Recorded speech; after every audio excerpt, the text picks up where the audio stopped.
Hello and welcome to the summer Blockbuster color grading tutorial. If you would like to follow along, visit my site for all the footage source files.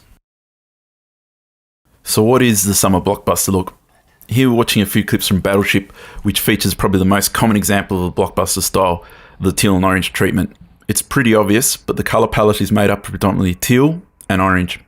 The skin tones are pushing towards warm, rich orange-brown, and everything else in the scene is pushing towards cool teals and blues. This results in maximum color contrast and separation between the skin and everything else in the scene. Here is a variation of the same look. This is Mission Impossible Ghost Protocol.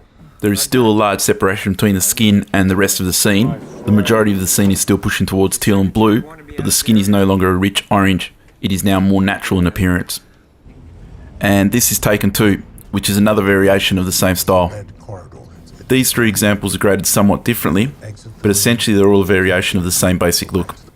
So there are two major aspects to how this look is put together. First, cool blues and teals are added to anything in the scene that is neutral in colour, or lies in the cool blue-green colour range. Second, anything in the warm colour range such as skin is brought back to neutral or is warmed up further by adding yellow or orange. To illustrate both aspects of this look, here is a behind the scenes production still from Ghost Protocol. Notice neutral colours in the road and her coat, and pay attention to the colour of her skin and hair. Now here is the same scene from the movie.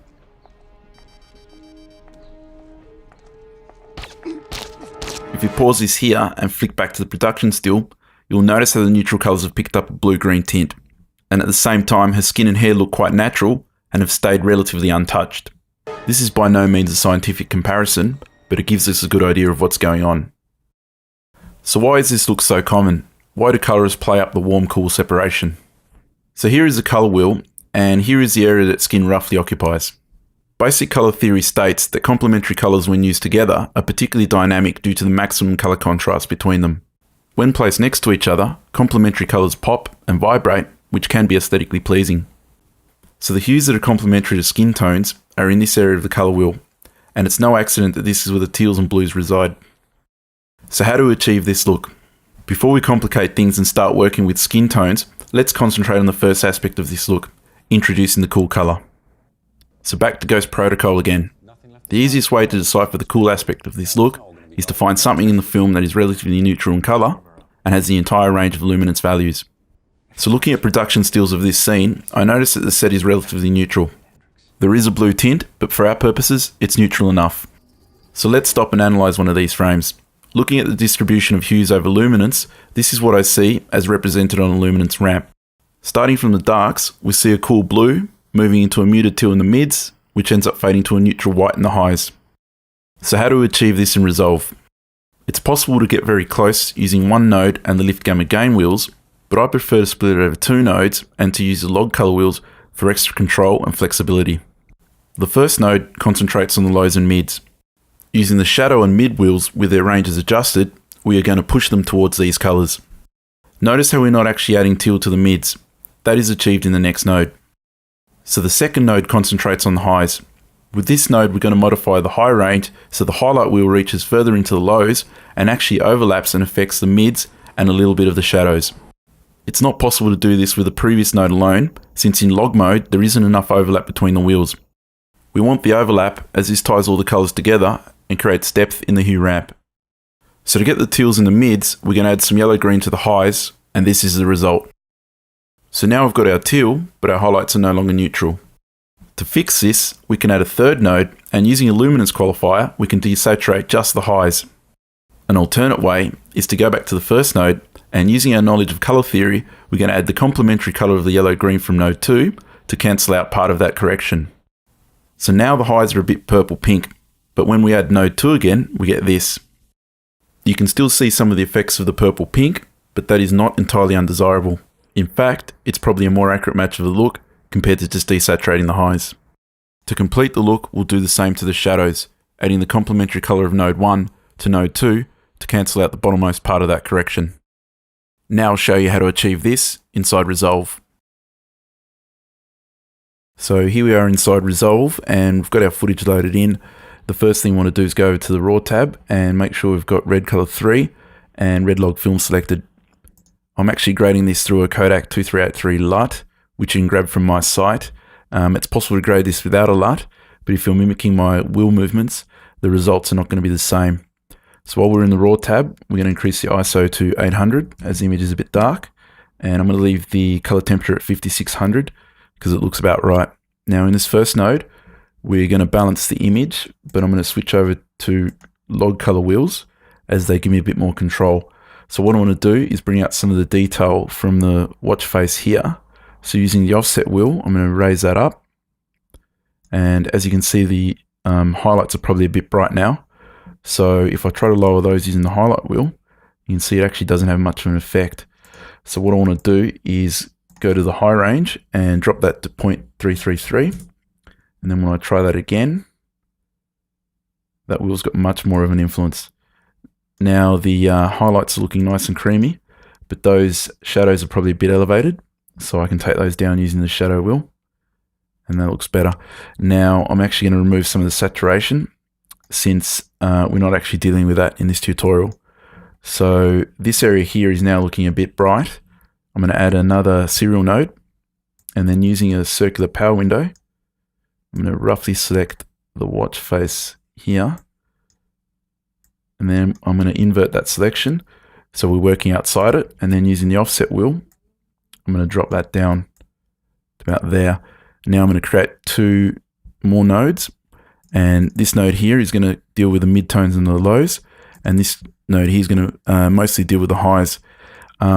It's important that you put any exposure changes or exposure corrections prior to those two nodes, as it really affects the way that these nodes apply their corrections. To really sell this look, it's crucial that you place your midtones in the correct position.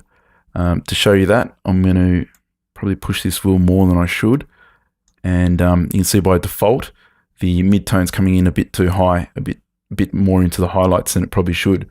So using the high range, we're going to drop that down to probably somewhere around there. Now I want some of that midtone to go into the lower shadow area as well. So I'm going to use the low range, and that's looking about right. Now I'm going to drop the gain to 0.8, so that node has less of an effect. And now I'm going to reset this, and we're going to put the correct color in now. Something around there. Now to get the teal into the midtones, we're going to want to go to this node here and change the high range to 0.333. And I'm going to change the gain to 0.8 so it matches the other one. Now we can start bringing in that that color that's going to give us the teal mids. Now we're getting our teal mids, but those highlights are no longer neutral. So we go back to this node, and without changing any of the high range, we're going to add the complementary color of that color we just added to cancel out the topmost part of that correction. So somewhere around there. Now that's looking about right. And you can see that some of the original watch color is coming through in this part here. You'd probably leave that, but what I'm going to do is I'm going to push some blue into the shadows, and we can actually put more than what you think you need, because we're going to go to this node here, and then I'm going to drop the low range, so we're only affecting the bottommost part, and then I'm going to add the complementary color of that color we just added, and see that starts to cancel it out. And then I'm going to drop this down, and it's starting to look all right. Now I'm going to grab a copy of that, or grab a still, and then I'm going to delete these two nodes, grab another still, and now I can append that to any other grade that I'm doing, and I don't have to rebuild those two nodes. So now I'll bring some skin tones into the mix. In the raw tab, I've got the same setup as before, and I'm still grading through a Kodak 2383 LUT. I'll start by increasing the ISO to 800, and then taking the color temperature down as the image is a bit warm. And I'll do the same with the tint to remove some of that green. Now in this first node, I'll balance the image, but before I do that, I'm going to zoom in and then reframe the shot. Now looking at this image, this area here, the shadows are probably a bit elevated and the highlights are probably a bit hot. So I'll start by bringing down those shadows, and then I'm going to change the high range to 0.333, and I can bring those highlights down a bit. And I'll also add some saturation. Now this area here is probably looking a bit bright, so I'll add another node and then come in with a circular power window.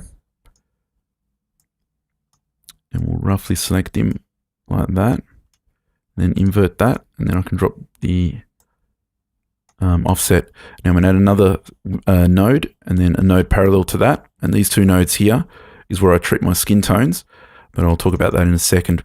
So I'll append the nodes that we created before, and as you can see they're probably a bit too intense, so I'll drop the gain by half to 0.4, and then I'll do the same on this node here. Now I'm going to add a layer mixer node, and by default it's not connected right, so I'm going to delete this connection here and then connect it through there. Now whatever I qualify on this node here gets passed through and avoids being corrected by these two nodes. So this is where I qualify the skin. So I'm going to come in and select the skin like that, and then I'm going to make sure I'm only grabbing the most saturated parts of the skin like that, and then I'm going to increase the radius.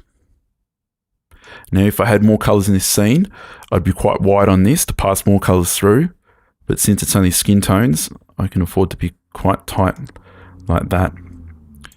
Now you can see that the skin is being passed through, but it's coming through probably a bit too intense, so I'll drop the gain 0.6, and that's looking better.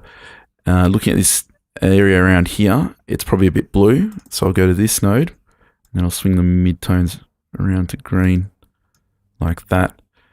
Now this node here is where I do the majority of my skin corrections, and if you wanted a proper teal and orange look, this is where you'd be adding the orange. But to me it looks about right. The only thing I want to do here is add a bit of coolness into the highlights, so the skin looks like it's part of the scene.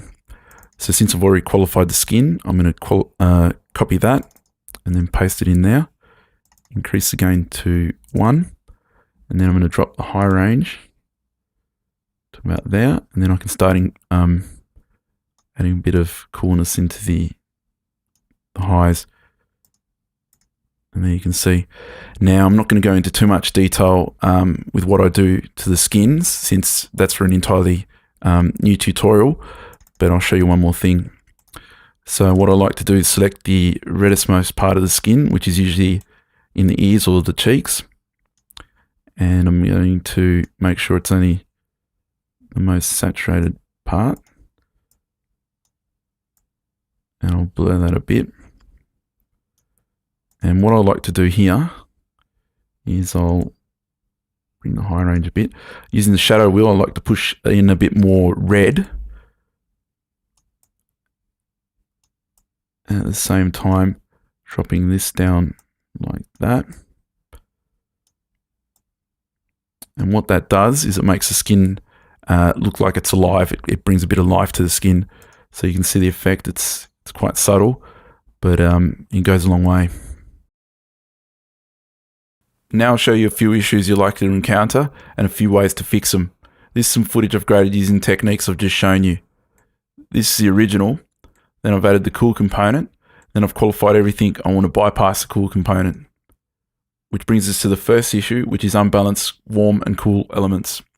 To fix this, I start by going to the pass-through layer and dropping the gain.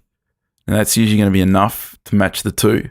But in this case, you can see that the shadows still don't quite match. Now it's hard to see, so I'm going to exaggerate that a bit, like so. Generally speaking, you want the shadows in both components to match in hue, saturation, and luminance, so you've got a single unified black running throughout the grade that really helps to glue and tie the look together. Now there are a few places you can correct this. If it's an issue mainly with the skin, you can go to the skin node, and using the shadow wheel you can add a bit more blue-green, like so. But most likely it's going to be an issue with everything that's going through the pass-through layer, so you can do it there as well. Now if we remove the exaggeration and go back to that, you can see that the difference isn't actually that big. So sometimes what I like to do is do the correction on a node that sits above all my other corrections, so it's being applied to the cool component and the warm component, so it goes a step further to tie the two together. Now if I switch that on, you'll see that there's a few other things going on as well. This is where I like to do my custom curves, my final exposure corrections, saturation corrections, and of course that correction to the shadows. Now, at the same time, the highlights have to be unified to a certain extent as well. So if I go to the skin node, you can see that I'm pushing a bit of blue into the highs. To show you the next issue, I'm going to switch off these two nodes. And then if we adjust how much blue we're adding to the grade, by playing with this, you'll see that those cups aren't taking on much of the blue as they're quite saturated. Quite often you'll find that there's elements in your grade that are either pushing in the wrong hue direction or are too saturated, and then will actually break your grade. So what you need to do is go to the parallel nodes here, create another node, then qualify whatever is giving you the problem, and then correct it. So in this case, I'm going to drop the saturation. And if I apply the final correction or the final grade,